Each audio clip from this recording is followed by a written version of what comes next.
One thing I've been noticing and sort of taken a notice of for a while when I'm programming for athletes is the functionality in Training Peaks. And Training Peaks, for the most part, has been a reasonable software to be using. There's some things that I'd like to see changed in it, but we won't talk too much about that today.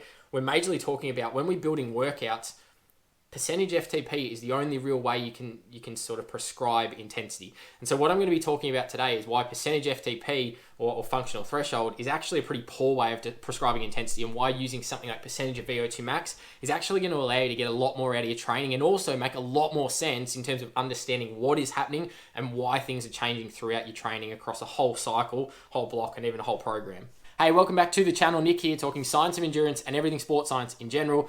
Thanks for subscribing to the channel if you already have, but if you haven't and you've been enjoying the videos or you're watching for the first time, please consider hitting that big red subscribe button down below. Keep up to date with all the latest videos coming up by clicking the bell icon to turn notifications on.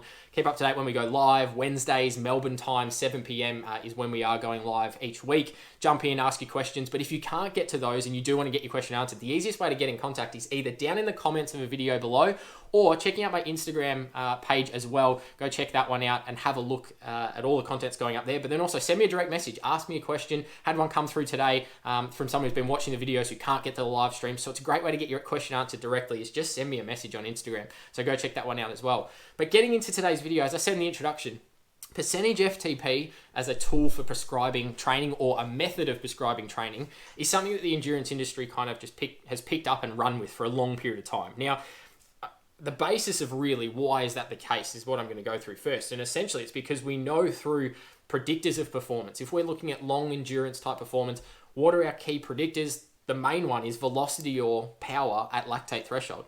The person who can go the fastest at threshold and has the highest velocity or highest pace, highest power output at threshold, if all other factors are being equal, is probably going to be the most likely to win. Now, it isn't going to be a definite predictor, but it's a much better predictor for our long distance events compared to things like VO2 max. And I've covered this before in a previous video, comparing when VO2 max and when lactate threshold, when things like running economy are going to be a better predictor of different types of events performance. I'll link that above and down below so you can go check that one out.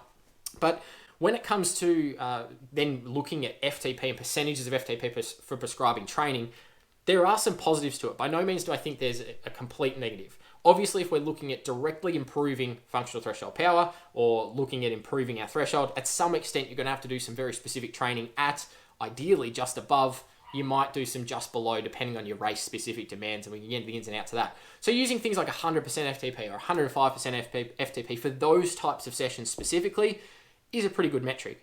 Where the methodology falls down, though, is that percentage of FTP is only looking at part of the equation when it comes to your entire endurance engine. We've talked about this channel before. VO2 max is the size of the engine. FTP is basically the cylinders in that engine. If you're a V6 engine, and I'm using car analogies here, but I'll keep it quite simple. If you're a V6 engine, you've got a reasonable size engine. You can probably go reasonably fast if you've got 6 cylinders, and that would be like having a really good lactate threshold in relation to your VO2 max. You might have a VO2 max of say 60 mils per kilo per minute, maybe it's 55, doesn't really matter what it is, but it's an okay size engine for the average type athlete. But you can hold 90% or 95% of your VO2 max intensity is where your threshold is. So you can actually push quite hard for quite a long period of time in comparison to where your top end relatively sits. Now that's okay, but ultimately we want the engine to be bigger. But where this percentage FTP method falls down is when we look at just functional threshold as our means of prescribing training, to then prescribe where VO2 max is without knowing VO2 max, and this is where a lot of athletes fall down. They might do a 20-minute time trial and take 95% of their 20-minute time trial. That gives us our functional threshold. That is a good way of identifying it, don't get me wrong. But then where we miss that step is, like I said, it's all about working out how many cylinders in the engine and everything relative to the total engine size. You can't just have one or the other. You can't just have the cylinders sitting here. You've got 6 cylinders, but you've got no engine. It's not a functional engine. It's not actually going to be doing anything. If we can work out how big the engine is, then we can work out, well, can we fit more cylinders in? If I know my VO2 max is wherever it's at, let's say again, it's sort of 60 and as a mils per kilo per minute, but my FTP is only 85% of my max. Well, it's like being a V6 engine on 5 cylinders. I've got the room to fit that extra one in, so I can go and do that dedicated threshold training, work on my threshold specifically to be able to improve. Where I can't do that is if I don't know that my threshold actually sits at 90% of my max or 95, which is the sort of upper limit. Threshold's never going to exceed VO2 max. So it's the type of thing, if I don't know I'm there because I don't know where the top of my engine is, you're going to get either really, really frustrated by doing all this threshold training for no result and just a constant plateau, or by luck, you're going to be working at an intensity that's going to elicit a change to your VO2 max. And you're kind of then not really going to know where did that training come about. And you end up getting into a cycle. And I see this time and time again with athletes. They get into this cycle of training and you ask them, well, what are you actually trying to achieve in this session? Or what are the adaptations you're trying to generate by doing this type of training or this type of training stimulus incorporated into your program? And they can't really answer the question because they don't actually know what is working and what isn't. And that's a fundamental problem. So really my gripe with percentage FTP method mainly comes down to it's gonna fluctuate big time in terms of prescribing what a training session is, and then it's not meaningful when we're transferring over. Again, coming out to where a lot of athletes go wrong. One athlete might have great success and go, oh, I really improved my top end. It might have improved my VO2 max by doing efforts at 120 to 125% of FTP. That's okay for that particular athlete, but if I've got a really low FTP compared to my VO2 max, again, coming back to the engine example, that athlete might be on 5 out of their 6 cylinders is working, so they're able to sort of, their 120% might be where their VO2 max actually is. It's not too far away.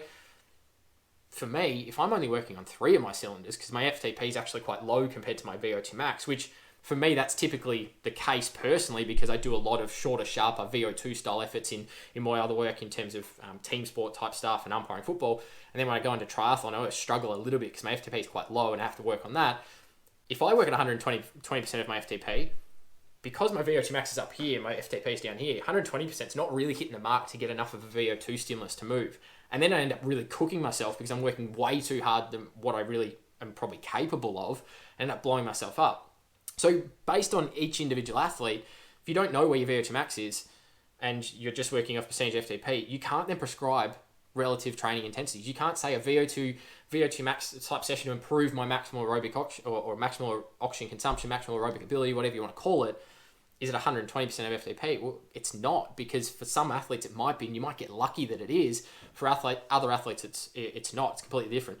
Where the alternative method, percentage VO2 max, makes more sense is we're now talking about the whole engine. We're now talking what is relative to our engine. We can then position FTP or functional threshold in and around that. We can identify, okay, here's my VO2 max. Here's the total engine. That is the upper limit. That is basically, and then here is everything below. Here's obviously everything above as well. So if you're doing some anaerobic or repeat sprint interval type stuff, you know where you are clearly going beyond that. You can go to 105, 110% of VO2 max. If we're doing threshold, we can go and do some further testing and work out, all right, here's my VO2 max power, here's my threshold power. What is that as a percentage of VO2 max? Let's say it's 85%. Okay, I know 85% of VO2 max is going to be the old equivalent of 100% of threshold. So I know that's where I need to be working in and around 85, maybe 85 to 90% of VO2 max is going to work a bit more in my super threshold. 80 to 85 is going to work a little bit sort of just under threshold so I can do some of those longer sustained efforts. You can start to be a lot more clear in what part of the engine where they're targeting. We then have a clear identifier of, well, we know minimum 95% of VO2 max is a really, really good stimulus to get some VO2 benefit and improve that oxygen consumption at maximal rate. I know what that is. Now, I can go, well, here's my VO2 max power at, say, 300 watts on the bike. I'm just using an example here. 95% is 285 watts. If my FTP is at, say, 85%, it's probably going to be a lot closer to maybe like a 240, 250. I haven't done the math specifically there, but it's probably going to be pretty close. So that's where you know where everything sits. You know where these increases in aerobic or anaerobic contributions are happening. We know how the energy system interplay is working. So each of the sessions is then very clearly a purpose in terms of relating to our holistic view of the aerobic engine. So that's really my, I guess, pain point with using the percentage FTP method. And it's why I tend to avoid using features like Training Peaks' workout thing as best I can. I don't really like it. I don't really adapt it too much. I'd rather athletes go in and sort of look at the description of the session and then actually program it into something like Zwift, create the custom workout to meet those numbers, because it doesn't really do a lot in terms of individualizing the session for a specific person, because we have such variation between where our VO2 max is and where our threshold sits as a percentage of VO2 max. Or, like I said before, the size of the engine. Are you a V6 engine running on 6 cylinders? That's pretty good, but you could also be a V8 engine running on 4 and we could be doing so much better. Or you could be a V8 engine running on 7 and we could do a little bit better and we can tweak a few things there. There's so many different variables that I could throw at you here in terms of those combinations that you're not really going to know about unless you're using a percentage of VO2 max. So that's my proposal here. Thinking about using a percentage of VO2 max rather than a percentage of threshold. You can still talk about threshold. You can still use threshold. You can still use those numbers.